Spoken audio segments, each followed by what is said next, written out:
Okay, so if you're running a small or medium-sized business here in Utah, we've got to talk about IT compliance. And look, I get it. The word compliance can sound, well, complicated, maybe even a little dry. But trust me, getting this right isn't just about ticking boxes. It's really about protecting the future of your entire business. So let me just ask you this straight up. Think about all that data you have, customer info, financial records, all your internal stuff. Can you say with 100% certainty that it's all truly secure? $500,000. Just let that number hang in the air for a second. $500,000. What on earth could that be about? Well, that's the size of the fine, a penalty that hit one single local company right here in Salt Lake City for just one compliance failure. So no, this isn't some hypothetical threat. This is a very, very real and very expensive reality. And this brings us to a really crucial point. A lot of people see compliance as just this tedious checklist you have to power through.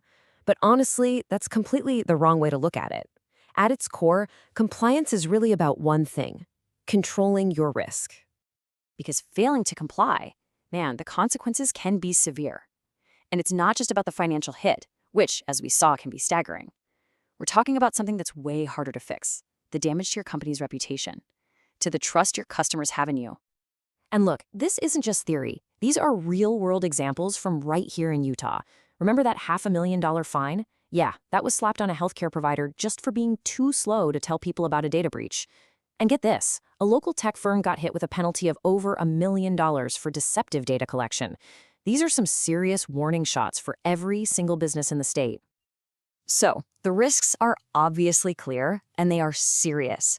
The big question is, how do you manage all of this without it turning into a total nightmare? Well, the answer is a smarter, more centralized strategy. It's called the Compliance Hub approach. Okay, so what in the world is hub-level compliance? The best way to think about it is like creating a central nervous system for all your compliance work. It's an integrated approach that weaves together your tech, your day-to-day processes, and, this is key, your people, all under one single unified strategy. And why does this matter? Well, the payoff here is huge. Instead of having all these separate, kind of disjointed efforts, your processes get streamlined. You get a much clearer picture of risk across the whole company, which naturally leads to stronger data protection. But maybe the biggest win of all, it helps build a true culture of compliance, where security is literally everyone's job. All right, that all sounds great in theory, right? But how do you actually build it? Don't worry. We've broken it down into a really simple 4-step blueprint that pretty much any business can use. So here are the 4 main pillars for building your compliance hub. Number 1, understand the regulations. Number 2, conduct risk assessments. 3, foster employee training. And 4, implement data protection. Super straightforward. Let's dive into each one real quick. All right, so step 1 is all about knowing the lay of the land. For businesses in Utah, there are a few big ones you've got to watch. You're in healthcare, then you've got HIPAA. You deal with financial data, that's GLBA. And for pretty much everyone else who handles consumer data, there's the Utah Consumer Privacy Act, the UCPA. Just figuring out which of these rules apply to you, that's square one. Next up, step 2. This is all about being proactive. You just can't afford to sit around and wait for something bad to happen. You have to be actively, regularly hunting for vulnerabilities. The weak spots in your IT systems, in your workflows, in your policies. You have to ask, where could an attacker find a way in?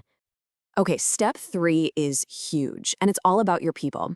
Let's be real, your employees are your first and often best line of defense. So, consistent training on security, on company policies, and on what to do when something goes wrong, that's not just a nice to have.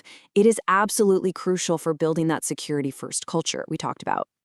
And finally, we get to step 4, the nuts and bolts. This is where you put up your technical shields. We're talking about the essentials, like using encryption to make your data basically unreadable if it ever gets stolen. Things like role-based access, so people can only see the information they absolutely need to do their jobs. And of course, multi-factor authentication, which is just a super powerful barrier against bad guys trying to log in.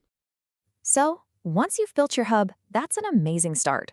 But, and this is a big but, compliance is not a set-it-and-forget-it kind of deal. It really has to become a living, breathing part of how you do business. So let's talk about what your plan looks like moving forward. Really, the best way to stay on top of this is to think of it as a continuous cycle. It's not a straight line. First, you assess where you are right now, then you get your department heads involved to set some clear objectives, you implement the training and the tech, and then, and this part is so important, you review everything and you adapt. Because let's face it, new threats and new rules are popping up all the time. And to help you get the ball rolling, here's a quick little readiness checklist for you. Have you actually identified all the regulations that apply to your business? Do you have regular risk assessments scheduled on the calendar? Is your staff's training up to date? And maybe most importantly, are you documenting all of this? Seriously, if you ever face an audit, that documentation is going to be your absolute best friend. So if you take away one thing from all this, let it be this. Every single bit of effort you put into compliance today is a direct investment. It's an investment in preventing a total catastrophe, both financially and for your reputation down the road. It's not just another cost. Think of it as one of the smartest insurance policies your business can have. So I'll leave you with one final thought, a question to ask yourself about your own business. After hearing all this, what's the number one single biggest compliance risk you're facing right now? And what's the very first step you're going to take to fix it?